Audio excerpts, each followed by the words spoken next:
Hi friends, അപ്പം ഒരു വാട്ടേറ്റിൻ്റെയാണ് കാലത്ത് തന്നെ 2 ദോശയും ചട്നിയും ചായയും കഴിച്ചു. അതിന് ശേഷം ഞാൻ അംഗൻവാടിയിലേക്ക് പോണേക്കാളും മുമ്പ് ചക്ക കിട്ടിയിട്ടുണ്ടായിരുന്നു. അപ്പോൾ ചക്ക അത്ര പഴുത്തിട്ടൊന്നും ഉണ്ടായിരുന്നില്ല, ചെറുതായിട്ട് പുളി വെച്ചിട്ടുണ്ടായിരുന്നുള്ളൂ. അപ്പോൾ 2-3 ചക്കച്ചുള കഴിച്ചു. അതിന് ശേഷം ഫ്രിഡ്ജ് തുറന്നപ്പോൾ അതിൻ്റെ ഉള്ളിൽ പനനൊങ്ക് ഇരിക്കുന്നുണ്ടായിരുന്നു. അപ്പോൾ ഇന്നലെ ചേച്ചിയുടെ വീട്ടിൽ പോയി വന്നപ്പോൾ കൊണ്ടുവന്ന പനനൊങ്കായിരുന്നു. കുറേ നാളുകൾക്ക് ശേഷമാണ് കിട്ടിയത്.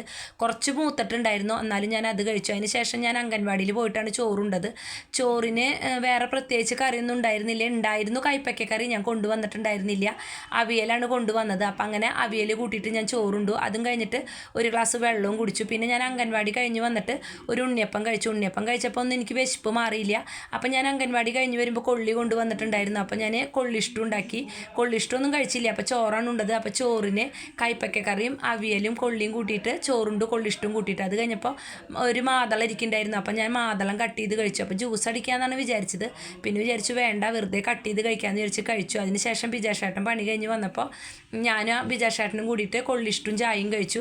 അത് കഴിഞ്ഞപ്പോൾ വൈകുന്നേരം ഇപ്പോൾ പ്രിയൂര് മാങ്ങ വാങ്ങിച്ചു കൊണ്ട് വന്നിട്ടുണ്ടായിരുന്നു. നല്ലോണം മൂത്ത് ചനച്ച പ്രിയൂര് മാങ്ങയായിരുന്നു. അപ്പോൾ അത് കട്ട് ചെയ്തിട്ട് ഞങ്ങൾ രണ്ടുപേരും കഴിച്ചു. നല്ല ടേസ്റ്റ് ഉണ്ടായിരുന്നു.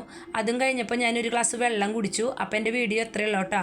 ഇനി നല്ലൊരു വീഡിയോ ആയിട്ട് വരാം. അപ്പോൾ എൻ്റെ വീഡിയോ കാണാത്തവരെ കാണണം, സബ്സ്ക്രൈബ് ചെയ്യണം, സപ്പോർട്ട് വേണം. തുടർന്ന് വീഡിയോകൾ വരും കേട്ടോ.